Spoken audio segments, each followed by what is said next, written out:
नमस्कार। नमस्कार। 10वीं बोर्ड के एग्जाम हो चुके हैं। देश भर से लाखों विद्यार्थी इस एग्जाम में प्रविष्ट हुए हैं। अगर अकेले सीबीएसई बोर्ड की बात करें तो करीब 22 लाख विद्यार्थी इस एग्जाम में बैठे हैं और अगर राजस्थान बोर्ड की बात करें तो करीब 10,68,000 विद्यार्थियों ने इस एग्जाम में सहभागिता निभाई है। 10वीं के बाद का एक टर्निंग पॉइंट हर विद्यार्थी के जीवन में आता है, जहां वो एक सब्जेक्ट को अपने करियर के लिहाज से ऑप्ट करता है और उसी के बिहार पर उसकी भावी करियर की दिशा और दशा तय होती है। चूंकि करियर ऑप्शंस बहुत सारे हैं 10th क्लास के बाद और सबका अपना एक स्कोप है, इसलिए ये वीडियो थोड़ा सा लंबा हो सकता है, लेकिन वीडियो के अंत तक आप बने रहें क्योंकि हो सकता है आपके काम की चीज, आपके काम का सब्जेक्ट सबसे अंत में आए, इसलिए इस वीडियो को पूरा अवश्य देखें। निश्चित रूप से ओंकार सर, इस वीडियो के बीच बीच में जगह जगह इतनी इंपॉर्टेंट चीजों का मसाला कंटेंट बच्चों को, पेरेंट्स को मिलेगा, इसलिए फिर से कहना चाहेंगे वीडियो को लास्ट तक देखते रहिए। हर जगह आपको कुछ न कुछ नया मिलेगा। देखते जाइए इस वीडियो को अंत तक। आपके परिवार में, रिश्तेदारी में जहाँ पे भी बच्चों ने 10th का एग्जाम इस साल दिया है, 10th पास की है, उन सभी बच्चों और अभिभावकों तक इस वीडियो को शेयर जरूर करें। इस वीडियो में बताई हुई कौन सी बात उनके दिमाग पे, दिल पे कहाँ टकरा जाए और वही उसके करियर के लिए निर्णायक साबित हो जाए, ऐसा प्रयास हमने इस वीडियो में किया। 10वीं के बाद कौन सा सब्जेक्ट चूज करें, किस सब्जेक्ट का क्या स्कोप है, और एक विद्वान ने कहा है कि भविष्य उनका है जो अपने सपनों की खूबसूरती में यकीन करते हैं। लेकिन इन कोट्स के मायने समय के साथ बदलते रहते हैं। आज के दौर में अगर इस बात को यूं कहें कि भविष्य उनका है जो अपने सपनों की प्लानिंग करते हैं और उसके बाद एक रोड मैप तैयार करके उसको एग्जीक्यूट करते हैं। तो मैं डॉक्टर पीयूष सोंडा सर तक पहुंचना चाहूंगा। हर दिन सैकड़ों की संख्या में फोन आ रहे हैं पेरेंट्स के कि बच्चे ने 10वीं का एग्जाम दे दिया है, किस स्ट्रीम में भेजें, क्या ऑप्शंस हैं, किसका क्या स्कोप है। कंफ्यूजन ही कंफ्यूजन चल रहा है और आज के समय पेरेंट्स का ये बड़ा क्वेश्चन है। यूट्यूब पे जब हमने देखा तो ये जाना कि कई दर्जन वीडियो इससे संबंधित हैं, लेकिन किसी भी एजुकेशनल एक्सपर्ट का वीडियो नहीं है। वो वीडियोज यूट्यूबर्स के हैं। वो ठीक वैसे ही हैं जैसे बिना आहार नाल की स्ट्रक्चर जाने आप आंत को ठीक करने का उपचार बता रहे हो। यानी एक्सपर्ट की राय हमेशा फायदेमंद रहती है। तो एजुकेशनल एक्सपर्ट और career expert doctor Piyush Sonda sir आज हमारे साथ 10वीं के बाद करियर ऑप्शंस पर चर्चा करेंगे। औकार सर, 10वीं के बाद कैरियर के वाइड ऑप्शंस हैं और अपन हर ऑप्शन पे आज बारीकी से एनालिसिस करेंगे। तो सीधा आगे बढ़ेंगे। जैसा लिखा गया 3 इडियट्स फिल्म का डायलॉग है, कंफ्यूजन ही कंफ्यूजन, सॉल्यूशन कुछ पता नहीं, लेकिन हमने कहा वाई कंफ्यूजन ही कंफ्यूजन, सॉल्यूशन यहाँ है। 10वीं के बाद कौन सी लाइन आप तय करते हैं? काफी दफा आपके कैरियर पे उस स्ट्रीम का बहुत बड़ा योगदान रहता है और काफ़ी दफ़ा हम ये भी देखते हैं कि बच्चे किसी के कहने से, किसी से सुनने से गलत स्ट्रीम का चयन कर लेते हैं और उनको 4 महीने 6 महीने में स्ट्रीम चेंज करनी पड़ती है। तो आज का ये वीडियो सभी अभिभावकों और स्टूडेंट्स के लिए बेहद महत्वपूर्ण है। आप अपने सभी अपनों तक इस वीडियो को शेयर कर सकते हैं क्योंकि एक एक पॉइंट की बारीकी से जानकारी आफ्टर 10th कैरियर के लिए आपको मिलेगी।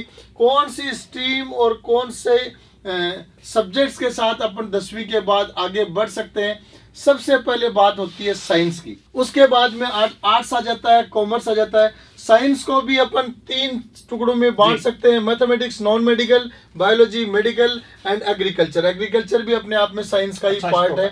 ये 3 स्ट्रीम बच्चा कोई भी एक स्ट्रीम चूज कर सकता है, लेकिन हर बच्चा सबसे पहले ये पूछता है, पेरेंट्स ये पूछते हैं कि स्कोप सबसे ज्यादा किसका है। लेकिन मैं कहना चाहूंगा हर सब्जेक्ट का स्कोप है, बशर्ते बच्चे का इंटरेस्ट हो और बशर्ते वो उसमें नंबर 1 की रनिंग में चले या टॉप रनिंग में वो चले, तो हर सब्जेक्ट का कैरियर ऑप्शन बहुत अच्छे हैं। डॉक्टर साहब, इन दिनों एक चीज देखने में आ रही है।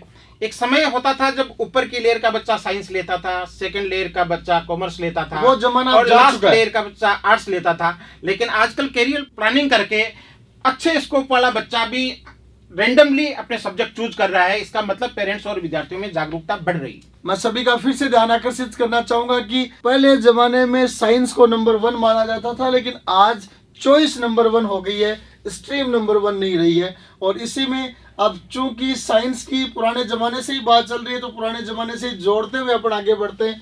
कैरियर इन साइंस, बहुत सारी चीजें यहाँ डिस्कस की जाएगी, तो थोड़ा सा शॉर्ट में अपन चलते हैं। साइंस में सबसे पहले अपन ने मैथमेटिक्स नॉन मेडिकल की अपन चर्चा कर रहे हैं, और नॉन मेडिकल की चर्चा में सबसे ज्यादा प्रचलित ही जो है एग्जाम जेई के माध्यम से, जेई मेन, जेई एडवांस के माध्यम से IITs, NITs, IIITs, IISER, Indian institute of science education and research, IISC, Indian institute of science, IIST, centrally funded deemed universities, architecture आदि अनेक कोर्सेज में जेई के माध्यम से एडमिशन होता है। तो तमाम उतार चढ़ावों के बावजूद वो टीवी चैनल वाले जैसा कि कहते हैं कि जेई अब भी टॉप पर बना हुआ है, यानी स्टूडेंट्स की पहली पसंद है, उसके बाद ज्यादा ऑप्ट कर रहे हैं। और उसके बाद आजकल दूसरा जो ऑप्शन अच्छे परिवारों के बच्चे और अच्छे बच्चे ऑप्ट कर रहे हैं वो है NDA, UPSC, SSB। इसमें आपकी अच्छी और बड़ी महारत है, तो इसके बारे में थोड़ा सा एक्सप्लेनेशन। NDA का नो डाउट बड़ा क्रेज है, बच्चों में एक जोश, जज्बा और जुनून हो तो NDA उनके करियर के लिए एक अच्छी प्राथमिकता बन सकती है। मैथमेटिक्स संकाय के बच्चे इस स्ट्रीम के थ्रू ज़्यादा अच्छी तरह से आगे बढ़ते हैं, हालांकि ह्यूमैनिटीज वाले भी दे सकते हैं, लेकिन फर्स्ट पेपर UPSC का कंप्लीटली मैथमेटिक्स का होता है, इसलिए सक्सेस रेट मैथमेटिक्स की ज़्यादा है। अदरवाइज ह्यूमैनिटीज प्लस मैथमेटिक्स वाले बच्चे भी इसमें अच्छा सक्सेस NDA में ले सकते हैं। मीन्स ये केवल मैथमेटिक्स तक सीमित नहीं है। उसके बाद आ जाता हूँ से डिफेंस फोर्सेज, जिसमें प्रिंस को फिर से महारत हासिल है। एयरफोर्स, नेवी, सबसे ज़्यादा मैथमेटिक्स के बच्चे ही इसमें सिलेक्ट हो रहे हैं, और एयरफोर्स नेवी में जाने के बाद ही पिछले दिनों हम देख रहे हैं बहुत सारे इंटेलिजेंट बच्चे मैथमेटिक्स से एयरफोर्स नेवी में पहुंच गए। आगे उनके तरह तरह की एग्जाम्स लगती हैं, उससे वो ऑफिसर्स कैडर में भी वहां भी पढ़ाई कंटिन्यू करके वो ऑफिसर कैडर तक पहुंच सकता है। एग्जीक्यूटिव क्लास नौकरी है, और उसमें बहुत सारे ऑप्शंस रहते हैं। फिर आ जाता है क्लेट के बारे में अपन अलग से आगे एनालिसिस करेंगे, बहुत उभरता हुआ कैरियर है। बाकी मैथमेटिक्स में बच्चा है वो फिर BSc कर लेता है, MSc कर लेता है, कंपटीशन की तैयारी करता है, बहुत सारे सेक्टरों में जा सकता है। और UPSC में भी आजकल एक अच्छा ट्रेंड देखने को मिलता है।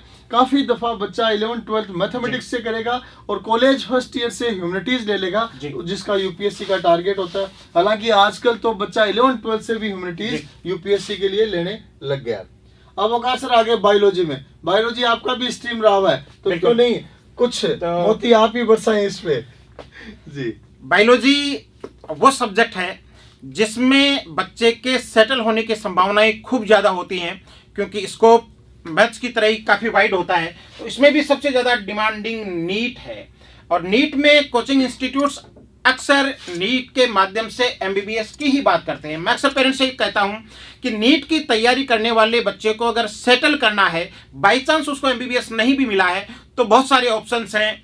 वो MBBS के अलावा BDS कर सकता है, BAMS कर सकता है, BVSC कर सकता है, BHMS कर सकता है, BUMS कर सकता है, BPT, BYNS, BSc nursing. Sir मैं बताना चाहूंगा कि MBBS तो कोर हो गया, हर चीज बच्चे का डिमांड होता है, लेकिन BDS है, डेंटल सर्जन बन जाता है, आयुर्वेद आचार्य बैचलर बन जाता है। आयुर्वेद का आजकल खूब वैकेंसीज निकल रही हैं, और आयुर्वेद भारत का गौरव, तो आयुर्वेद निश्चित रूप से डिमांडिंग है। Bachelor of veterinary surgeon, veterinary में भी स्कोप की कमी नहीं है। हमारे मित्र जो वेटनरी सर्जन है वो बड़े खुश रहते हैं कि भाई MBBS वाला तो ह्यूमन बॉडी से डील करता है, वेटनरी में जानवरों से डील किया जाता है, काम वो अपनी तरफ से अच्छा करते हैं, लेकिन कोई कैजुअलिटी हो जाती है तो भी किसान कहता है भाई एक भैंस मरी सही वो संतुष्टि की लाइन में चलते हैं। यहाँ होम्योपैथी हो गया, यहाँ यूनानी हो गया, फिजियोथेरेपी हो गया, इस तरीके से ये योगा नेचुरोपैथी हो गया, BSc नर्सिंग हो गया, सब में नीट के माध्यम से एडमिशन हो रहा है। उसके बाद B फार्मा, D फार्मा हो गया, ICAR हो गया, और normal BSc UG plus PG competitions का दौर है, जिसमें बच्चा लंबी पारी खेलता है, लेकिन उसमें भी लेक्चरशिप है, RS है, असिस्टेंट प्रोफेसर है। इसमें डॉक्टर एक छोटी चीज और ऐड ऑन कर सकते हैं, MNS मिलिट्री नर्सिंग सर्विसेज में भी इसके बहुत अच्छा, यहाँ मैंने लिखा नहीं, मिस कर दिया, बहुत अच्छा आपने बताया सर। मिलिट्री नर्सिंग सर्विसेज में भी नीट के माध्यम से एडमिशन मिलता है। नीट के स्कोर के आधार पर आपको शॉर्ट लिस्ट किया जाता है, उसके बाद में एक छोटा सा इंटरव्यू रहता है। बहुत अच्छी सर्विस है, सीधा आप लेफ्टिनेंट बनते हैं। बेटियां इस मामले में एडवांस है, पिछले साल ही PCP की एक बेटी इसमें गई है, तो यहाँ भी एक अच्छा स्कोप बनता है। मिलिट्री नर्सिंग सर्विसेज हैं वो बेसिकली गर्ल्स के लिए हैं, और ऑफिसर कैडर मिलता है। और नीट में मैं बताना चाहूँगा गवर्नमेंट MBBS की सीट से अगर आप थोड़े बहुत पीछे रह गए तो आपके पास एमएनएस का बहुत अच्छा ऑप्शन है। सिविल में जो डॉक्टर होता है उससे अच्छे कैडर में उनकी लाइफस्टाइल रहती है। Military nursing services specially for girls. फिर आ जाते हैं कैरियर इन कॉमर्स। सबसे ज्यादा जो डिमांडिंग है, और स्पेशली जब से जीएसटी का फॉर्मूला लागू हुआ है तब से सीए शब्द को हर कोई जानने लग गया है। चार्टेड अकाउंटेंट सोबर जॉब है, जनरल जॉब है, डिमांडिंग जॉब है। इसमें CA foundation, IPCC, CA final course का कुरिकुलम है। उसके बाद में कंपनी सेक्रेटरी एक अच्छा ऑप्शन है। क्लेट में भी आप जा सकते हैं। क्लेट में तो चाहे बच्चा साइंस का हो, आर्ट्स का हो, कॉमर्स का हो, कोई भी जा सकता है। डिमांडिंग जॉब है, जैसा कि आपने कहा कि आगे विस्तार से चर्चा करेंगे। और उसके बाद में स्कूल, उसके बाद में यूजी, पीजी और कंपटीशन के माध्यम से भी आप अपने करियर को सेटल कर सकते हैं। तो कॉमर्स की अपन बात करें तो नो डाउट आम लोगों में कॉमर्स की जानकारी कम रहती है, व्यापारिक घरानों में ज्यादा रहती है। लेकिन कॉमर्स में अगर एक अच्छा बच्चा है, मेहनत कर रहा है, तो चार्टर्ड अकाउंटेंट अपने आप में एग्जीक्यूटिव क्लास सर्विस होती है। और जैसा आपने बताया आने वाले इकोनॉमी के दौर में सीएस, सीएस इनकी बहुत अच्छी डिमांड रहनी है, बशर्ते इस सब्जेक्ट में आपका इंटरेस्ट हो। अब आ जाते हैं आर्ट्स। बहुत समय पहले इस ह्यूमैनिटीज को बड़ा लो प्रोफाइल इन्फीरियरिटी कॉम्प्लेक्स से देखा जाता था। और गुरुजी भी कहता कि छोरा तू डंको को नहीं, आर्ट्स ले ले, तू साइंस में कौन चले। तो वो जमाना अब पूरा एकदम से बदल गया है। देखते हैं सीबीएसई में 10th में ऑल इंडिया टॉपर्स बच्चे हैं, वो भी ह्यूमैनिटीज ले रहे हैं करियर की लंबी प्लानिंग के साथ। इसलिए बहुत सारे करियर ऑप्शंस ह्यूमैनिटीज में हैं। मोस्टली ह्यूमैनिटीज के माध्यम से बच्चा स्कूल के साथ कंपटीशन की तैयारी करके यूपीएससी, आरपीएससी, अदर एग्जाम्स में जा सकता है। ये सबसे एडवांस स्टेज है कि स्कूल के साथ ही वो बच्चा कंपटीशन की तैयारी कर रहा है। क्लेट में जा सकते हैं, सबसे ज्यादा ह्यूमैनिटीज वाले बच्चे जा रहे हैं। इकोनॉमिक्स में आर्ट्स के बहुत ज्यादा कैरियर हैं, देश में भी और विदेश में भी, क्योंकि जो आर्थिक नीतियां हैं उसमें इंटेलेक्चुअल बच्चों की जरूरत पड़ती है। और वो इकोनॉमिक्स के बच्चे आर्थिक नीतियों के लिए सबसे एक्सपर्ट साबित होते हैं। इधर अपन आ जाते हैं मास कम्युनिकेशन एंड जर्नलिज्म में। आजकल तो जब हर आदमी पत्रकार है, तो इस जमाने में अगर आप एक क्वालिफाइड जर्नलिस्ट बनते हैं तो बहुत अच्छा ऑप्शन होता है। और ह्यूमैनिटीज का बच्चा क्या सभी सब्जेक्ट का अच्छा नॉलेज रखता है, तो एक एक्सपर्ट जर्नलिस्ट बन सकता है, वो पत्रकारिता में कैरियर बना सकता है। आज के दिन ये भी बड़ा ग्लैमर और डिमांडिंग दोनों का रास्ता है। आजकल पत्रकारों का भी बड़ा ग्लैमर चलता होगा सर, बहुत ज्यादा चल रहा है। फिर आप political science and international relations में आर्ट्स के माध्यम से डिग्री कर सकते हैं। और जैसा नाम आया political science and international relations, आजकल भारत के बच्चे देश तक ही शामिल नहीं है, उनका आईक्यू है वो विदेशों में भी प्रायोरिटी दी जा रही है। और उनके लिए विदेशों में भी इंटरनेशनल रिलेशंस जानते हैं, उनकी देश विदेश में अच्छी डिमांड है। फॉरेन मिनिस्ट्री में इस तरह से बच्चे काफ़ी डेपुटेटेड होते हैं इंटरनेशनल रिलेशंस के लिए। और डिजाइन है, ये अपने आप में उभरता हुआ क्षेत्र है, बशर्ते आपका उसमें इंटरेस्ट हो और बहुत आगे बढ़ने की ललक हो। फिर स्कूल, यूजी, पीजी, कॉम्पिटिशन ये दौर चल ही रहा है। ह्यूमैनिटीज का बच्चा 11th 12th आर्ट्स किया, ग्रेजुएशन किया, और हर कॉम्पिटिशन का रास्ता उसके लिए खुला रहता है। और एक फिर आ गया स्कूल के बाद में बीए LLB, जो अपन क्लेट के माध्यम से आगे डिस्कस करेंगे। काफ़ी बच्चे आजकल प्लान करके स्कूलिंग में ह्यूमैनिटीज लेते हैं और उसके बाद में 5 ईयर लो करते हैं, जिसका आज के टाइम नेशनल और इंटरनेशनल लेवल दोनों पे बड़ी डिमांड है। अब आ जाते हैं एग्रीकल्चर पे। भारत एक कृषि प्रधान देश है जी, और कृषि प्रधान देश है तो कृषि पे अर्थव्यवस्था टिकी हुई है और कृषि का बड़ा भविष्य है।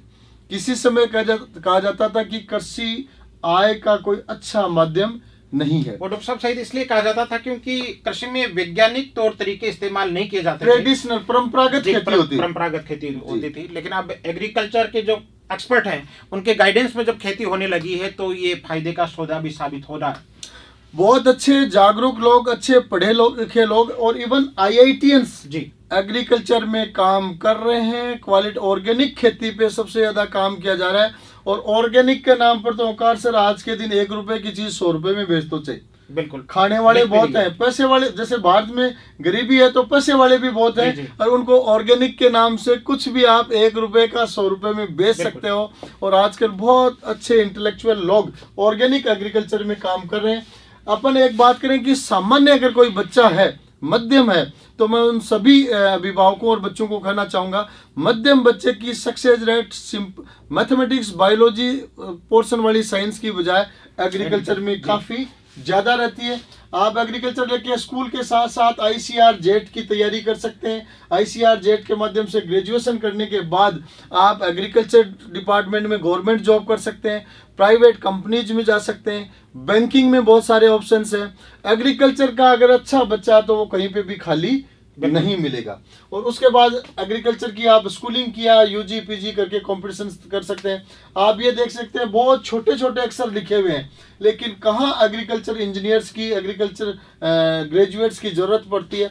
अच्छा, ऑप्शन इतने ज्यादा है तो मुझे लगता है बेरोजगारी की संभावना इस फील्ड में बहुत कम है। और मैं फिर से दर्शकों का ध्यान आकर्षित करना चाहूंगा कि एग्रीकल्चर में सिर्फ खेती ही नहीं है, और खेती का भी बहुत वाइड रूप है। मत्स्य पालन है, वो भी एग्रीकल्चर का पार्ट है। फिशरी साइंस, जिसमें हमने भी 5-7 दिन कॉलेज कोचीन में अटेंड किया था। उसके बाद में अपन माने की हॉर्टिकल्चर, पुष्प उद्यानिकी, उसका भी आज के दिन बहुत अच्छा डिमांड है जो इसके अंदर आ रहा है। डेयरी टेक्नोलॉजी है, वाटर कंजर्वेशन है, मधुमक्खी पालन है, फॉरेस्टर है। मतलब आप इतने नाम पढ़ नहीं पाओगे, इतने तरीके के कैरियर्स में बच्चा एग्रीकल्चर के माध्यम से जा सकता है। जितना संघर्ष बच्चा MBBS और IIT JEE के लिए करता है, उन बच्चों के लेवल से 50% लेवल का बच्चा भी हो और अगर कंटिन्यूटी रखे तो वो यहाँ अच्छा स्कोप बना सकता है। तो औकार सर, कैरियर के कंफ्यूजन को दूर करने वाला पहला राउंड यहाँ हो चुका है, जिसमें अपन ने सभी सब्जेक्ट्स के अपने अपने कैरियर ऑप्शंस महत्व का जिक्र किया। अब बात आ जाती है औकार सर की, हाँ, स्कोप किस चीज का है। इतनी सारी बातें हो गई, इतनी अपॉर्चुनिटीज बता दी, तो आप औकार सर दर्शकों से निवेदन करें कि वो खुद ही बताएं। जी प्लीज आप कमेंट करके बताएं कि किसका स्कोप आपकी नज़र में अच्छा है। इस मामले में मेरा ऐसा मानना है डॉक्टर साहब कि एक हर चीज़ की अपनी एक फोरकास्टिंग होती है। आजकल कैरियर गाइडेंस की तो बात होती है, थोड़ी थोड़ी कैरियर प्लानिंग की भी बात होने लगी, लेकिन कैरियर फोरकास्टिंग नहीं हो पा रहा। कैरियर फोरकास्टिंग से मेरा अभिप्राय यह है, आज आपके बच्चे ने 10th का एग्जाम दिया है, आपका बच्चा मार्केट में तैयार होकर के आज से 6, 7, 8 साल बाद में आएगा। उस समय उस सब्जेक्ट का क्या फ्यूचर है, वो ज़्यादा महत्वपूर्ण है। और यही चर्चा हम इसमें करेंगे कि कौन सा सब्जेक्ट बेस्ट है। और हमारा मानना ऐसा रहेगा, आप अक्सर एक किस्सा भी सुनाया करते थे डॉक्टर हरी सिंह जी का, तो वो इसमें लंबा हो जाएगा, उसको थोड़ा शॉर्ट में ब्रीफ करें। कैरियर में स्कोप हर चीज़ का अच्छा ही है अगर आप उसमें बेस्ट हैं, नंबर 1 है। निश्चित रूप से किस्सा तो लंबा है, उस किस्सा का कंक्लूजन मैं बता देता हूं कि एक इंटेलिजेंट बच्चा डॉक्टर अपने सीनियर के पास जाता है, कहता है मेरी प्री PG में फर्स्ट रैंक है, मुझे कौन सा ब्रांच लेना चाहिए, स्कोप सबसे ज़्यादा किसका है। तो वहां से जवाब उनको मिलता है, बहुत ही रूट सा जवाब कि बेटा स्कोप तो जूती गांठने का मीन्स मोची का भी बहुत ज़्यादा है, बशर्ते आप उसमें नंबर 1 हो। इसलिए सब्जेक्ट के बारे में एक ही कंक्लूजन कहा जाएगा कि आप कोई भी सब्जेक्ट ले लें, हर सब्जेक्ट में अपने पैरेलल दूसरे सब्जेक्ट के बच्चे से आप बहुत अच्छा कर सकते हैं, बशर्ते आपका उस सब्जेक्ट में इंटरेस्ट हो और बशर्ते आप उस सब्जेक्ट में कड़ी और प्लान्ड मेहनत करें। क्योंकि प्लान्ड मेहनत नहीं करेंगे तो आपको नंबर 1 सब्जेक्ट, ट्रेंडिंग सब्जेक्ट ले लो, उसमें भी बहुत सारे बच्चे असफल होते हैं। तो अपनी रुचि को जानना जरूरी है। और इसी संदर्भ में मैं फिर से सभी अभिभावकों को विशेष तौर से कहना चाहूँगा कि बच्चों को विषय थोपे नहीं, उनकी चॉइस देखें। मेरे पास अक्सर बच्चे पेरेंट्स आके पूछते हैं कौन सा सब्जेक्ट दिलाएं, तो मैं बच्चे के 10वीं क्लास के सब्जेक्ट के इंटरेस्ट पूछता हूँ, बचपन के सपने पूछता हूँ। हालांकि बचपन के सपनों का इस सब्जेक्ट चेंज से ज़्यादा लिंक नहीं होता, करंटली बच्चा कैसा क्या है। तो मैं पूछता हूँ कि बच्चे का मैथमेटिक्स में रुचि कैसी थी, साइंस में कैसी थी, और में कैसी थी। और मैं और चीज़ तो ज़्यादा नहीं, लेकिन एक चीज़ मैं ज़रूर हमेशा कहता हूँ, अगर 10वीं में बच्चे का मैथ्स में इंटरेस्ट नहीं था, मजबूरी में मैथ्स पढ़ रहा था, तो कम से कम उसको मैथ्स सब्जेक्ट बिल्कुल भी नहीं दिलाना चाहिए। अगर बच्चे का मैथमेटिक्स में इंटरेस्ट है तो उसको मैथ्स सब्जेक्ट दिलाएं, ताकि वो मैथमेटिक्स में भी बहुत अच्छा कर पाए। सब्जेक्ट के ऊपर बच्चे की चॉइस के ऊपर भी छोड़ सकते हैं। और उसके साथ बच्चे की चॉइस अगर मान लो ओपन है, वो तो ब्रिलियंट बच्चा, कुछ भी सब्जेक्ट दे दो, या वो ऐसा बच्चा है उसको कुछ भी दिला दो, तो ऐसी स्थिति में फिर अपन आज जो ये एनालिसिस बताया जा रहा है आगे जारी रहेगा, उसके अनुसार ये वीडियो बच्चे को दिखाएं, पेरेंट्स खुद देखे साथ में बैठकर, और उसके बाद इस वीडियो के बाद आप कंक्लूजन निकाल सकते हैं। डॉक्टर साहब, आप बहुत बड़ा मुद्दा आ रहा है, ज्वलंत मुद्दा है सर। बिल्कुल। 10th के बाद नो डाउट बच्चा आगे की पढ़ाई के लिए अगले स्टेप की प्रतीक्षा में रहता है। मैं सिर्फ स्कूलिंग करूं या उसके साथ कंपटीशन की तैयारी भी करूं। नीट और जेई की अगर बात करें तो उसके लिए तो कोचिंग इंस्टीट्यूट्स ने पैरेलल फाउंडेशन शुरू कर दिया है, बच्चा उसमें बड़ी रुचि भी ले रहा है। लेकिन बाकी जिन कैरियर ऑप्शंस की अपन ने बात की, बाकी जिन सब्जेक्ट की बात की, उनमें अभी एडवांस स्टेज नहीं आई है, स्कूल्स ने इनोवेशन नहीं किए हैं। तो क्या हमें सिर्फ स्कूलिंग करनी चाहिए या फिर एक ऐसे स्कूल का चुनाव करना चाहिए जो स्कूलिंग के साथ साथ उन सब्जेक्ट के फाउंडेशन की भी तैयारी कर रहा हो, यानी कंपटीशन के लिहाज से भी बच्चे को तैयार कर रहा हो? इस मामले में आप क्या कहना सर? इसीलिए लिख दिया, it's not about confusion, it's all about career planning. देखिए, ओनली स्कूलिंग से भी बच्चा बहुत अच्छा कर सकता है, पुराने जमाने में करते आए हैं जी। लेकिन समय बहुत बदल चुका है और आज के समय मेरा ये मानना है कि 11वीं तक बच्चे को कैरियर प्लानिंग कर ही लेनी चाहिए, ताकि वो आने वाली उस कंपटीशन के दौर में अपने आप को स्टैंड कर पाए। अपन औकार सर पुराने अपने जमाने में देखा करते थे, वैसे तो ज्यादा पुराना जमाना नहीं, वह हाल ही की बात है। कुछ ही सालों पहले बच्चे 12वीं के बाद डॉक्टर या इंजीनियर बनने की सोचते थे, तो 1 साल में निकल गया वो योद्धा माना जाता था, 2 साल वाला वो सेनापति माना जाता था, 3 साल वाला वो लड़ाई का अगुवाई वाला माना जाता था, और 4-5 साल वाले पीछे वाले सिपाही माने जाते थे। लेकिन ये 1 से लेके 3-4-5 साल तक के लड़ाके मेडिकल कॉलेज में पहुंचते थे।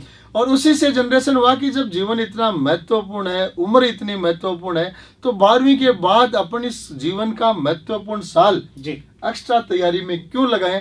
इसलिए आपका अपना व्यक्तिगत ओपिनियन हो सकता है, लेकिन आज के कंपटीशन के दौर में बच्चा 11वीं से ये डिसाइड कर ले कि मुझे कौन सी एक एग्जाम को अपीयर करना है, और उसकी बेसिक तैयारी वो 11वीं से ही शुरू कर दे, चाहे वो किसी कोचिंग में करे, चाहे स्कूल में करे, चाहे ट्यूशन में करे, लेकिन 11वीं से ही उसको मुख्य धारा में आना ही होगा। तो वो 12वीं के साथ अच्छी रैंक दे पाएगा और अपने जीवन के महत्वपूर्ण आगे की तैयारी के साल है वो बचा पाएगा।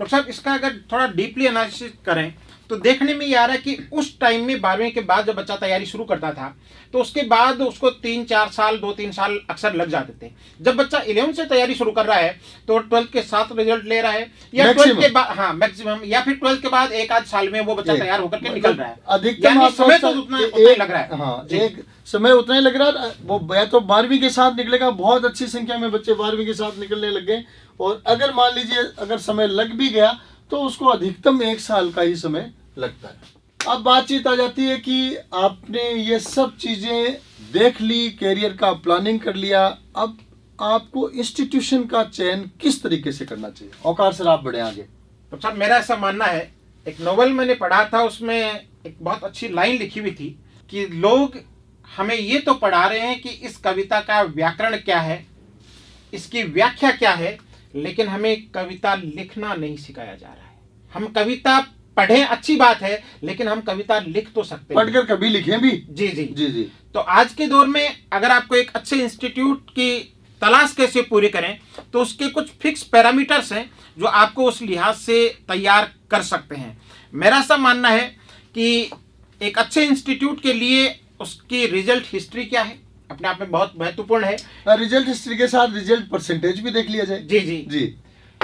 वहाँ की टीम कैसी है, मैनेजमेंट कैसा है, वहाँ का इन्वायरमेंट कैसा है, ये बहुत महत्वपूर्ण है। मैं तो ये मानता हूँ कि डॉक्टर साहब आज के दौर में सबसे ज़्यादा महत्वपूर्ण है, क्योंकि बच्चा एक डिस्ट्रक्शन के माहौल में आगे बढ़ रहा है। आईक्यू तो सभी बच्चों की अच्छी आ रही है। अब अगर उसको वातावरण अच्छा मिल गया तो वो अपनी आईक्यू को बुना लेगा, और वातावरण कमजोर हो गया तो अच्छी आईक्यू वाला बच्चा भी पिछड़ जाएगा, जैसा कि अपन आए दिन देखने को मिल ही रहा है।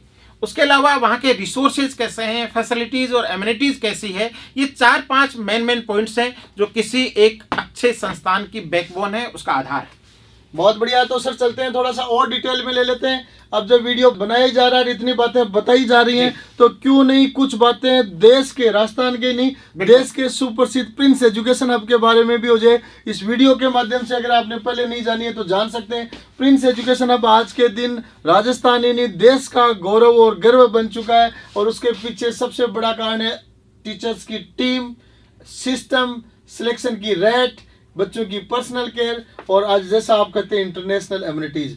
हमने तो दुनिया तो देखी नहीं, भारत से बाहर गए नहीं, लेकिन ये चीजें बहुत कुछ देख देख के लग रहा है। और जब वीडियोज में देखते हैं कि प्रिंस में जो है वो इंटरनेशनल लेवल की एमिनिटीज है, और इसीलिए हमें विदेश जाने की जरूरत नहीं पड़ रही है। ऐसा महसूस हो रहा है कि हाँ विदेश में ही रह रहे हैं। जी जी जी।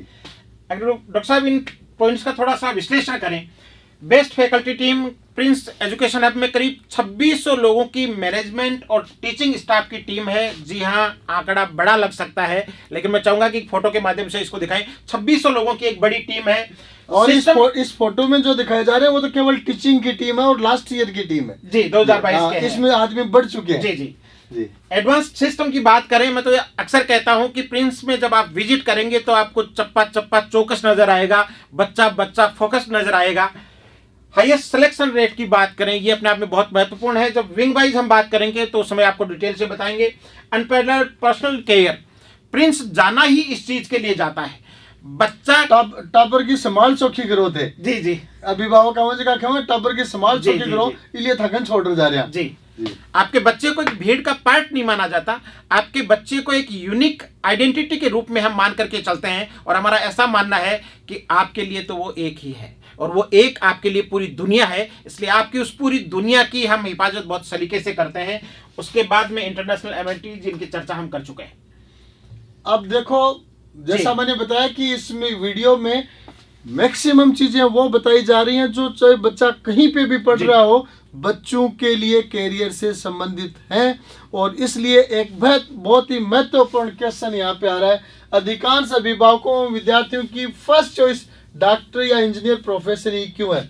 हमने तो बहुत सारे प्रोफेशन आपको बता दिए, बच्चा अपनी चॉइस से किसी में भी जा सकता है। लेकिन ये एक महत्वपूर्ण क्वेश्चन है कि देखिए सबसे ज्यादा बच्चे इन्हीं दो एग्जाम में क्यों बैठ रहे हैं। पिछले दिनों हमारा विचार विमर्श इस संदर्भ में चल रहा था, तब हमने कहा कि बच्चे ज़्यादातर मेडिकल इंजीनियरिंग ले रहे हैं। कई बार वो पढ़ के चेहरे से ऐसे लगता है कि हमने बच्चों का जो ब्रेन है उसको अपने मतलब कुंठित बना दिया, पढ़ा के कंपटीशन दे के। गार्जियन भी कई बार कहता है कि इतनी मेहनत तो अगर आईएएस की तैयारी करने के लिए कर लेता तो वहां भी पहुंच जाता। लेकिन पिछले दिनों के हमारे विचार विमर्श में एक बहुत महत्वपूर्ण जानकारी निकल कर सामने आई। उसके बाद में मेरा भी ओरिएंटेशन है वो चेंज हुआ, और ये निकल कर आई कि 12वीं के ठीक बाद में 12th की क्वालिफिकेशन के साथ अगर ऑल इंडिया में 50 हजार बच्चे डायरेक्ट कहीं एंट्री एग्जाम के माध्यम से ले रहे हैं तो वो मेडिकल और इंजीनियरिंग ही है।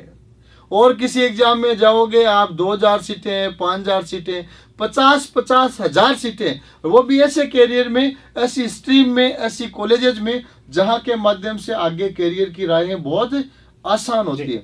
इसलिए ये लॉजिकल है कि बच्चे सबसे ज्यादा मेडिकल और इंजीनियरिंग ले रहे हैं, और क्योंकि उसमें सीटें सबसे ज्यादा है। 50 हजार बच्चा एक साल में सिर्फ इन्हीं दोनों सब्जेक्ट में सेट होता है। डॉक्टर साहब, इसमें एक चीज और है कि आपकी एंट्री नीट और जेई के थ्रू किसी मेडिकल कॉलेज या आईआईटी, एनआईटी में, ट्रिपल आईटी में होगी तो उसके बाद वो एक अच्छे वेल सेटल्ड करियर की गारंटी है। आपको एक भी दिन घर नहीं बैठना पड़ेगा। और उस गारंटी के साथ एक चीज और महत्वपूर्ण निकलकर सामने आ रही है कि उसके बाद भी आप किसी लाइन में चले जा सकते हो। मतलब एक हाथ में लड्डू तो पली आगो, बिल्कुल, दूसरे हाथ का लड्डू आप जा सकते हो। आप आईएएस में जा सकते हो, आप डिफेंस फोर्सेज में जा सकते हो, आप इंटरनेशनल सर्विसेज के लिए जा सकते हो, आप कैरियर को कहीं पे भी चेंज भी कर सकते हो, जैसे मैंने चेंज किया है। इसलिए इस लाइन में कैरियर की सिक्योरिटी हो जाती है, और उस सिक्योरिटी के बाद आप दूसरे किसी भी लाइन में जा सकते हो। अब जेई और नीट के लिए थोड़ी सी बातें बीच बीच में अपन प्रिंस के बारे में करेंगे और बीच बीच में फिर से ओवरऑल इंपॉर्टेंस की बातें आएंगी। इसलिए आप इस वीडियो में कंटिन्यूस बने रहें, हर पॉइंट पे हम तथ्य पे नजर डालेंगे। अभी क्लेट के बारे में अपन डिस्कस करेंगे, सीयूईटी के बारे में करेंगे, यूपीएससी के बारे में करेंगे, बहुत सारी चीजों का डिस्कशन यानी हमने जो कैरियर ऑप्शंस आपको बताए हैं उन तमाम कैरियर ऑप्शंस की तैयारी का प्लेटफॉर्म भी प्रिंस एजुकेशन हब है।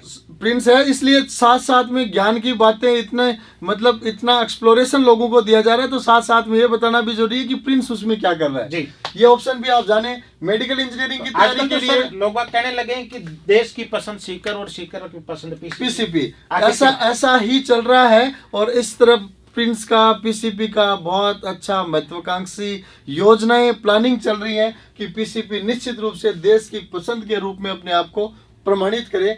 और आप देख सकते हैं अपन शॉर्ट में चलेंगे ताकि आगे के करियर के बारे में जान सकें। 613 बच्चे गवर्नमेंट एमबीबीएस में जा रहे हैं, हर चौथा पांचवा बच्चा डॉक्टर पीसीपी के माध्यम से नीट 2022 में बना है। और उसके साथ कोचिंग नगरी सीकर के टॉप 25 बच्चों में से 8 बच्चे अकेले पीसीपी से हैं। 33 टॉप रैंक्स पर 33% टॉप रैंक्स पर आपका कब्जा है, ये अपने आप में बहुत महत्वपूर्ण। जबकि सीकर में नीट की लगभग 10-15 कोचिंग है और उसमें 1/3 रोल आप दे रहे हो, मींस आप नीट की एक एस्टैब्लिश्ड कोचिंग बन चुके हो।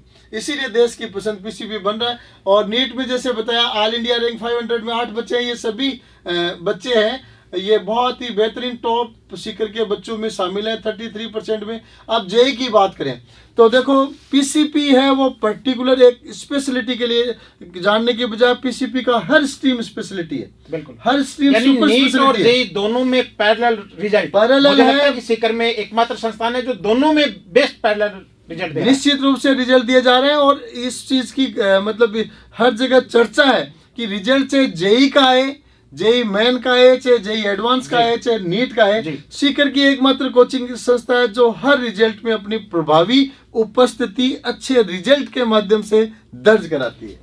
यानी वहां हर चौथा पांचवा बच्चा मेडिकल कॉलेज में जा रहा था, यहाँ हर तीसरा बच्चा आईआईटी एनआईटी में जा रहा है। मीन सक्सेस रेट नीट से भी ज्यादा जेई की है और पीसीपी के बच्चे देश के टॉप आईआईटीज में हर जगह अपना प्रभाव बना गए। आप फिगर यहाँ पे देख सकते हो, बहुत अच्छी सिलेक्शन रेट के साथ। आगे अपन चलते हैं, छोटी छोटी बातें अपन डिस्कस करेंगे और जल्दी आगे बढ़ेंगे ताकि इस वीडियो के माध्यम से आपको गागर में सागर जैसी सूचनाएं मिल जाए। एसटीएससी एग्जाम होता है, स्टेट टैलेंट सर्च एग्जामिनेशन, और इसमें बड़ा धमाका प्रिंस का रहा हुआ है। 261 बच्चे, राजस्थान के टॉप 160 बच्चों में से 60 बच्चे अकेले प्रिंस के पीसीपी के, अपने आप में बड़ा स्कोर है। टॉप 20 में 60 बच्चों की लाइन लगी हुई है। इस एसटीएससी एग्जाम के माध्यम से बच्चों को स्कॉलरशिप मिलती है। ये एग्जाम बच्चा 10वीं के दौरान 12वीं के दौरान देता है। ओलंपियाड्स में दुनिया भर की परफॉर्मेंस बच्चों की है। संस्थाओं की जितनी टोटल संख्या होती है उतने तो प्रिंस के बच्चों ने गोल्ड मेडल्स पीसीपी के बच्चों ने जीत लिए हैं। ये gold medals, medal of distinction, इन सब के जिक्र हैं। अपन फिर से आगे इंपॉर्टेंट चीजों में आते हैं।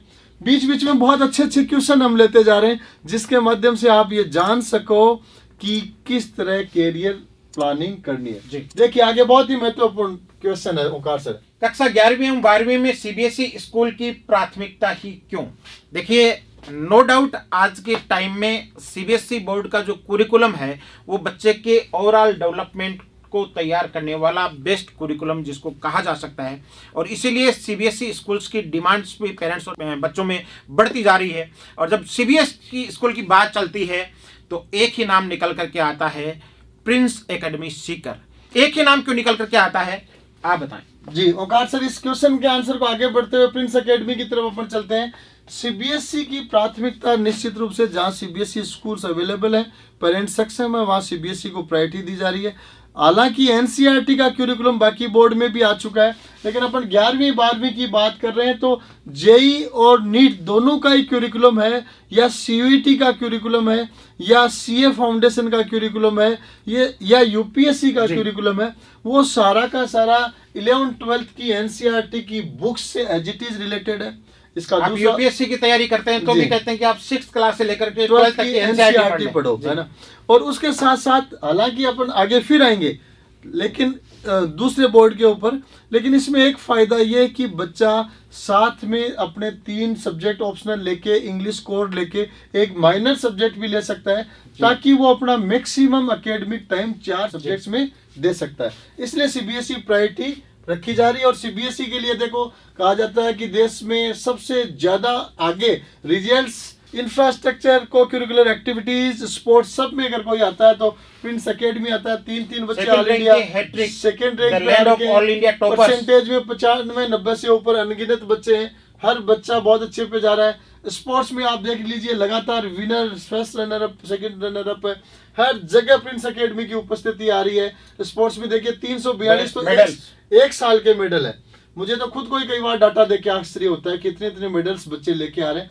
लेकिन बहुत बड़ी टीम लगी हुई है, इसलिए रिजल्ट्स भी बढ़े। तो डॉक्टर साहब आप सबसे महत्वपूर्ण बात पर आते हैं, जिसकी चर्चा पहले भी की थी।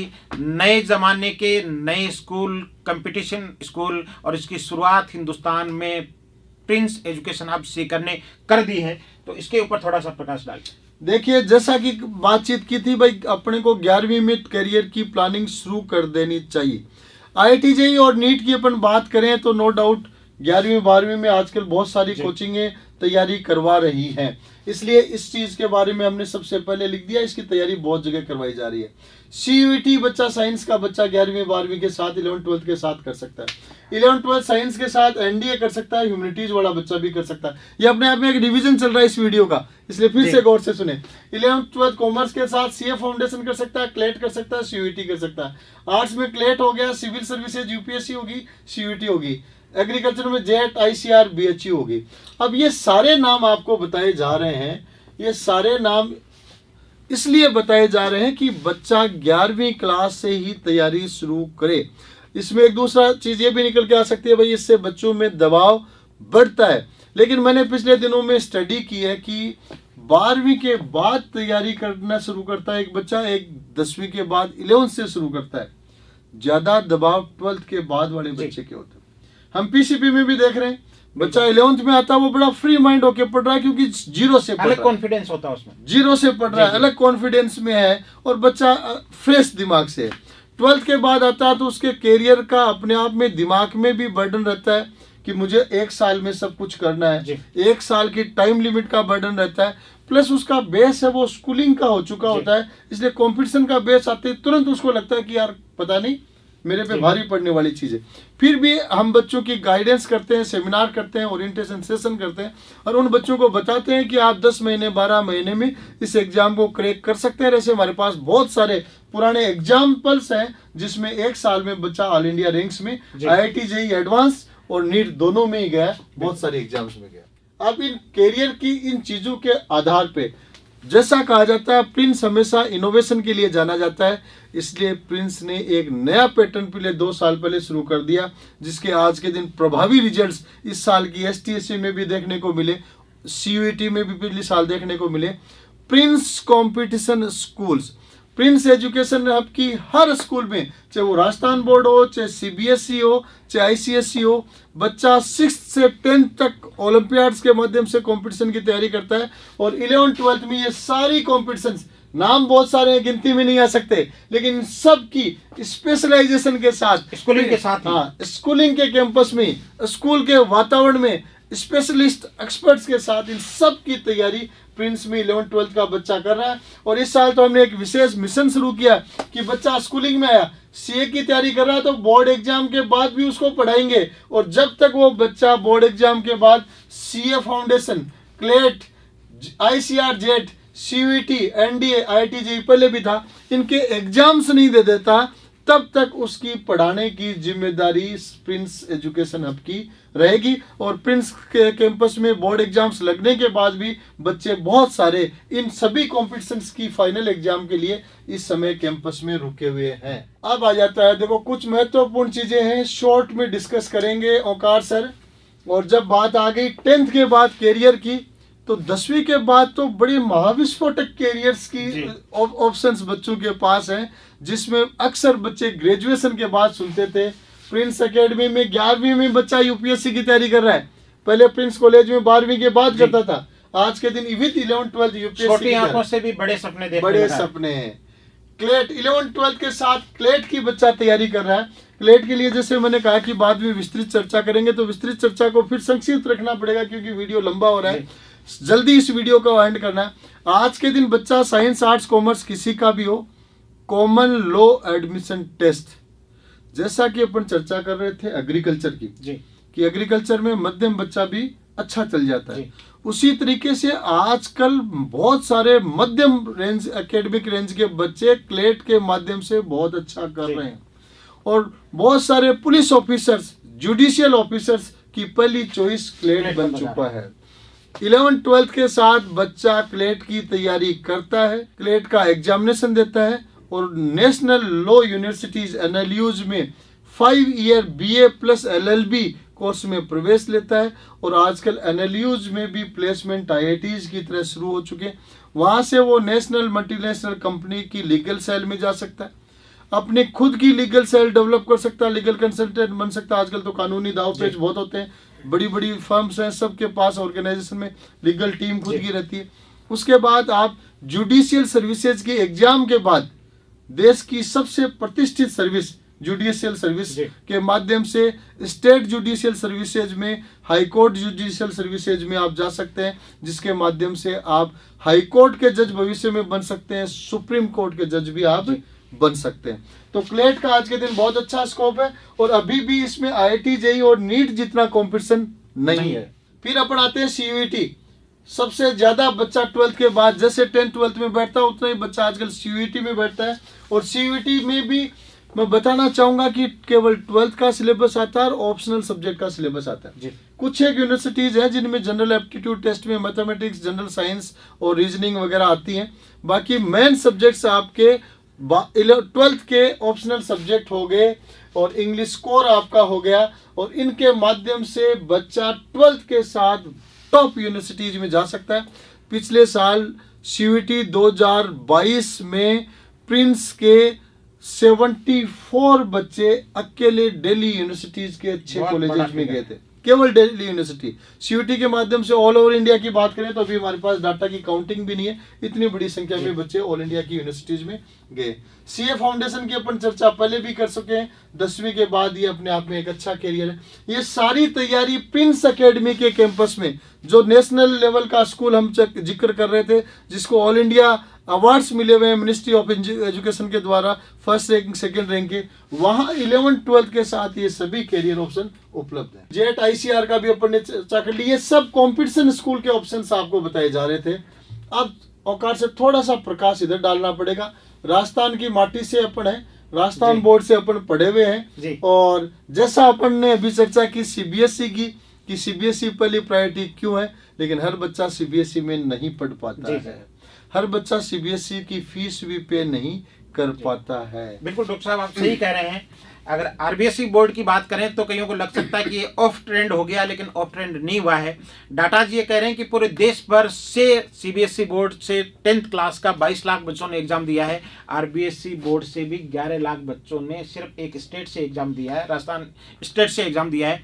इसका मतलब एक आम आदमी की पहुंच तक वाला ये बोर्ड है और चूंकि अब तो कोर्स कुरिकुलम सेम हो चुका है, वही NCERT का पैटर्न CBSE बोर्ड फॉलो करता है। कह दिया कि प्रतियोगी परीक्षाओं में राजस्थान बोर्ड स्कूल्स का वर्चस्व भी दिखने लगा है। पहले सेंट्रल लेवल की एग्जाम्स होती थी, उसमें CBSE के बच्चों की सक्सेस रेट रहती थी, लेकिन आज के दिन राजस्थान बोर्ड के बच्चे भी बराबर टक्कर दे रहे हैं और उसका सबसे बड़ा कारण NCERT की बुक्स हो गई।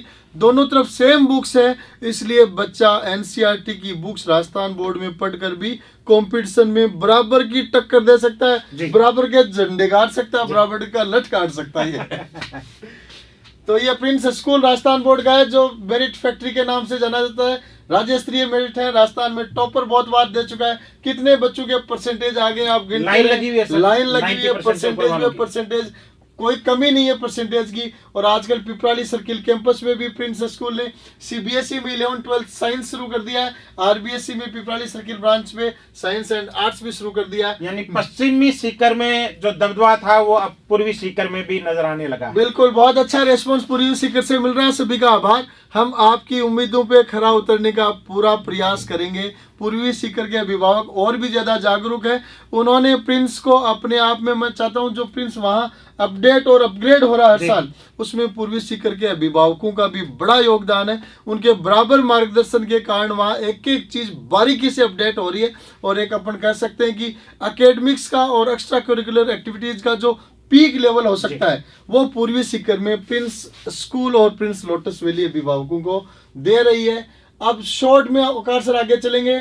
फौज का क्रेज वैसे तो बहुत है, ऑफिसर्स के रूप में भी, सोल्जर्स के रूप में भी, ऑफिसर्स इवन सोल्जर्स में भी आप जाकर ऑफिसर्स बन सकते हैं। ये बहुत अच्छा माध्यम है सर, बहुत कम लोगों को पता है।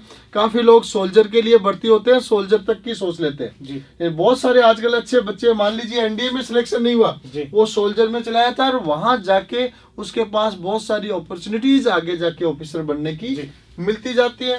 डिफेंस फोर्सेज के बच्चों के लिए, एनडीए के लिए अगर बात करें तो मेरे हिसाब से आज के दिन देश भर में फर्स्ट चॉइस और single choice Prince NDA academy और प्रिंस सैनिक स्कूल। आप देख सकते हैं 34 एसएसबी रिकमेंडेड ऑफिसर्स बन चुके हैं, कैंडिडेट्स एसएसबी में रिकमेंड हो सके। यूपीएससी में तो सिलेक्शन का डाटा की अंत ही नहीं है। आप ये देखिए, डॉक्टर साहब एक मजबूत टीम है। ये टीम ये कह रही है कि क्यों देश की पहली और एकमात्र पसंद प्रिंस एनडीए एकेडमी बना हुआ है। देखो बड़े बड़े अधिकारी बैठे हैं, ब्रिगेडियर साहब, कर्नल साहब हैं, यहाँ ब्रिगेडियर है, यहाँ 2 कर्नल आगे, कोमोडोर नेवी के ब्रिगेडियर इक्विलिटेंट रैंक है, फिर कर्नल आगे, पर्सनालिटी डेवलपमेंट एक्सपर्ट आगे, और भी एसएसबी की टीम प्रिंस में आ रही है। ये टीम लंबे समय से आ रही है, आजकल नई टीम भी एसएसबी के लिए प्रिंस में आने लग गई। इतने ऑफिसर्स एक साथ एक मंच पे प्रैक्टिकली, फोटो में नहीं, प्रैक्टिकली अगर कहीं मिलते हैं तो देश में केवल प्रिंस सैनिक स्कूल और प्रिंस एनडीए एकेडमी में मिलते हैं। फिर आ जाते हैं एक साल बेमिसाल 10 डिफेंस ऑफिसर्स, उसी टीम का ये सक्सेस का राज है। एसएसबी में इतने बच्चे रिकमेंड हो चुके हैं। एयरफोर्स नेवी की तैयारी के लिए आज के दिन 11 से ही बच्चा, सामान्य परिवारों के औकार सर प्रिंस डिफेंस एकेडमी में अपने इतने बच्चे आ रहे हैं कि जिनको कहना है कि भविष्य में डिफेंस में जाएंगे। और अगर भविष्य में आपको डिफेंस में जाना है तो 12वीं के बाद तैयारी क्यों, बिल्कुल 11वीं आईआईटी के लिए कर रहे हैं तो इसके लिए भी कर सकते हैं। तो आज के दिन प्रिंस डिफेंस एकेडमी में 11th मैथमेटिक्स के साथ एयरफोर्स, नेवी और एनडीए, और स्पेशली प्रिंस एनडीए एकेडमी में इंग्लिश मीडियम एनडीए के बैच चलते हैं। प्रिंस डिफेंस एकेडमी में हिंदी मीडियम एनडीए के बैच भी शुरू हो चुके हैं क्लास 11, 12 के साथ साथ। देश में एकमात्र प्रिंस डिफेंस एकेडमी है। और आजकल तो आप ये मान लीजिए डिफेंस में एक ही नाम गिना जा रहा है चारों तरफ, और वो एक ही नाम प्रिंस डिफेंस एकेडमी का हो चुका है। मैं बार बार बोल रहा हूँ, आपको थोड़ा घमंड गर्व लग सकता है, लेकिन पब्लिक का कहना जी, हम नहीं बोल रहे। वो एक फिल्म है ना जिसमें आंकड़े बोल रहे हैं, एक फिल्म में कहता है जी मैं तो बस अच्छा सोचता हूँ अपने आप ही हो जाता है। तो प्रिंस तो अच्छा करने का प्लान रखता है। ये नंबर 1 देश की आम आवाज वाली बात में डॉक्टर साहब एक बात और जोड़ना चाहेंगे, क्योंकि आजकल गर्ल्स के लिए भी ये ओपन हो चुका है, तो गर्ल्स एनडीए की फैसिलिटी भी प्रिंस एनडीए एकेडमी में है। बहुत अच्छी बात याद दिलाई सर। आजकल एनडीए और एयरफोर्स नेवी तीनों में गर्ल्स के रास्ते ओपन हो चुके हैं। इसलिए चाहे आपको एनडीए का ऑफिसर बनना हो, चाहे एयरफोर्स XY ग्रुप में जाना हो, Prince defence academy, Prince NDA academy, Prince सैनिक स्कूल, तीनों में गर्ल्स के एडमिशन चल रहे हैं। और मैं वहाँ घूमता हूँ, देखता आ रहा हूँ, बड़ी संख्या में गर्ल्स एडमिशन ले चुकी हैं, क्योंकि पहली बार ऐसा मौका मिल रहा है। और इधर एयरफोर्स में देखिए रिटर्न में डाटा जब आते हैं तो सैकड़ों में आ रहे हैं। डिफेंस एकेडमी के डाटाज है, नेवी के डाटाज है 208, और मतलब सैकड़ों में डाटा है। वो कहता है ना कि कागज पर लिखा कलाम बोल रहा है, हम नहीं, हमारा काम बोल रहा है। तो ये डाटा इसका प्रमाण है। अब वीडियो समापन की ओर चलते हैं, और वीडियो समापन की ओर चलने से पहले last but not the list, सबसे बड़े आदमियों की बात यहाँ पे औकार सर। सबसे बड़े आदमियों की बात, और सबसे अंत में गाँव में जैसे कोई भी प्रोग्राम होता है तो जो प्रोग्राम का अध्यक्ष होता है, मुखिया होता है, वो सबसे लास्ट में बोलता है। वैसे सबसे बड़े करियर की बात आ रही है सबसे लास्ट में। जी डॉक्टर साहब, तो समाज में अगर कोई एक आईएएस ऑफिसर आ जाता है, आजकल तो वो बत्ती वाला सिस्टम सरकार ने थोड़ा कम कर दिया, वरना लाल बत्ती देख करके लोगों के रोंगटे खड़े हो जाते थे। एक सामान्य सा पिता भी ये चाहता था कि काश मेरे बच्चे के भी ये लाल बत्ती लग जाए, और इसके लिए वो उनको दिल्ली भेजते थे, बड़ी मेहनत करते थे। लेकिन अब आपको दिल्ली जाने की जरूरत नहीं है, क्योंकि प्रिंस कंपटीशन स्कूल्स में इसकी तैयारी 11th से ही शुरू हो चुकी है, और 12th करने के बाद प्रिंस कॉलेज के माध्यम से पैरेलल सिविल सर्विसेज विंग के माध्यम से आपके आईएएस, आईपीएस, आरएस, आरपीएस बनने के सपनों को साकार करने की जिम्मेदारी प्रिंस एजुकेशन ऑफ सीकर ले रहा है। तो महत्वपूर्ण क्वेश्चन आ जाता है कि कब आईएएस बनने के सोचे। आजकल तो माँ बाप के टाबर पेट में माँ के वह जल्दी माँ बाप आईएएस बनावा की सोचवा लग जाए, लेकिन कैरियर की बच्चे द्वारा प्लानिंग कब की जाए और आईएएस की तैयारी शुरू कब की जाए, इसके लिए बहुत महत्वपूर्ण है कि सपना तो बच्चा कभी भी बना सकता है, जब मैच्योर हो तब अपना सपना बनाए। मैच्योरिटी से पहले के सपने सिर्फ सपने ही रहते हैं, मैच्योरिटी पे सपना आप बना सकते हैं। लेकिन प्रिंस में यह सपना कक्षा 11वीं क्लास से शुरू हो जाता है। और क्यों शुरू हो जाता है? ग्रेजुएशन, पोस्ट ग्रेजुएशन के बाद अक्सर बच्चे सिविल सर्विसेज की तैयारी शुरू करते हैं, और जब वो दिल्ली पहुंचते हैं यूजी पीजी किए हुए बच्चे, वहां उनको कोचिंग में फर्स्ट डे बताया जाता है कि 6 से 12 तक की एनसीईआरटी की किताबें आप पढ़ो। अब भाई साहब वो तो ग्रेजुएशन और पोस्ट ग्रेजुएशन सब कर चुके, बीए में पढ़ चुके, और बानकर 6ठी की किताबें पढ़ो, वेरी टफ। इसलिए वो किताबें क्यों नहीं 6 से 12 तक ही पढ़ के जाओ, पोस्ट ग्रेजुएशन के बाद में क्यों? जिसकी पढ़ने की जब क्लास है, उम्र है, उस टाइम पढ़ी जाए। और इसी पे रिसर्च करते हुए प्रिंस ने शुरू कर दी है प्रिंस सिविल सर्विसेज डिवीजन, जिसमें 10वीं और 12वीं के बाद स्कूल या कॉलेज से ही शुरू करें सिविल सर्विसेज, आईएएस, आरएएस की तैयारी। ये सारे सब्जेक्ट्स बच्चा वहाँ पे पढ़ रहा है। 11th, 12th और कॉलेज के बाद करंट अफेयर्स की मैगजीन पढ़ रहा है, और लाइब्रेरीज में बच्चा पढ़ रहा है। और मैं आपको बताना चाहूँगा किस तरीके से तैयारी चल रही है वहाँ पे बच्चों की। 11th, 12th या कॉलेज के बाद फर्स्ट ईयर से बच्चा history, political science, geography, economics, current affairs, newspaper reading, Hindu हो चाहे इंडियन एक्सप्रेस हो चाहे हिंदी के न्यूज़पेपर हो, राइटिंग स्किल्स जिसमें अक्सर बच्चा ग्रेजुएशन, पोस्ट ग्रेजुएशन के बाद में काम करता है, वो सारी चीज़ें प्रिंस में कॉलेज फर्स्ट ईयर से चल रही हैं। और इसी के कारण जैसा कि Prince NDA academy, Prince defence academy देश भर के बच्चों के लिए नंबर 1 चॉइस बन चुका है, वैसे सिविल सर्विसेज की तैयारी अगर जल्दी शुरू करनी है, 11th से शुरू करनी है या कॉलेज फर्स्ट ईयर से शुरू करनी है, तो आज के दिन आपके पास देश भर में क्वालिटी का एक ही ऑप्शन है, वो है प्रिंस सिविल सर्विसेज का प्रिंस एकेडमी और प्रिंस कॉलेज। तो ओंकार सर, मेरी भाषणबाजी बहुत हो चुकी है। अब मैं चाहूंगा 2 ज्ञान की बातें आप दर्शकों को लास्ट में बताएं कि बच्चों को कैरियर के तरह किस तरह की राह चुननी चाहिए। तो ये था 10वीं के बाद आप कैरियर कैसे चूज करें, कौन कौन से ऑप्शंस आपके पास हैं, और प्रिंस एजुकेशन हब किस तरह से इस मामले में आपकी हेल्प कर सकता है। मैं मानता हूं कि हर एक अभिभावक के लिए उसका बेटा बेटी बहुत महत्वपूर्ण होता है, और वो उसके बुढ़ापे की लाठी होता है। इसलिए सही समय पर किया गया सही निर्णय आपके बेटे बेटी के सपनों को साकार करने वाला साबित होगा। हमने पूरी ईमानदारी के साथ इस वीडियो के माध्यम से आप तक कुछ तथ्य पहुंचाने का प्रयास किया। आप यकीन कीजिएगा, हम तो अक्सर ये कहते हैं कि सीकर आकर प्रिंस नहीं देखा तो कुछ नहीं देखा। ये सारे तथ्य आपको धरातल पर तैयार मिलेंगे। तो हम चाहेंगे कि 10th के बाद आप एक अच्छा कैरियर चूज करें, अपनी मनपसंद सब्जेक्ट चूज करें, इसमें देखा देखी नहीं करें। अभिभावक की भी अपनी इच्छा, या कई बार अभिभावक जो खुद नहीं कर पाया वो बच्चे के ऊपर थोप देता है, ऐसा नहीं करें। बच्चे को खुला छोड़ें। हाँ, ये जरूर है कि कैरियर भविष्य में किस चीज़ का, इसको ध्यान में रखते हुए आप सब्जेक्ट ऑप्ट करें। हमारे काउंसलर्स इस मामले में आपकी हेल्प करने के लिए तैयार हैं। अगर आपको कहीं छोटा मोटा संदेह है तो एक हेल्पलाइन नंबर इस डिस्प्ले में हम आपको दिखा रहे हैं, उस हेल्पलाइन नंबर पर आप कॉल करके ये गाइडेंस ले सकते हैं, या फिजिकली आकर के विजिट करके हमारे एक्सपर्ट काउंसलर से मिल सकते हैं।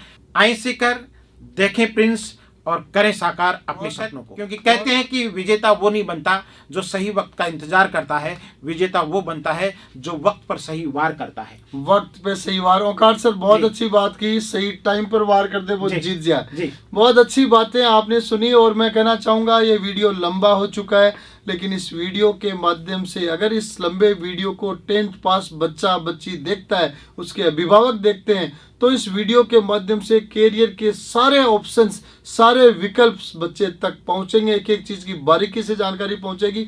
इसलिए मैं फाइनली सभी से कहना चाहूँगा कि आपके परिवार में, रिश्तेदारी में जहाँ पे भी बच्चों ने 10th का एग्जाम इस साल दिया है, 10th पास की है, उन सभी बच्चों और अभिभावकों तक इस वीडियो को शेयर जरूर करें।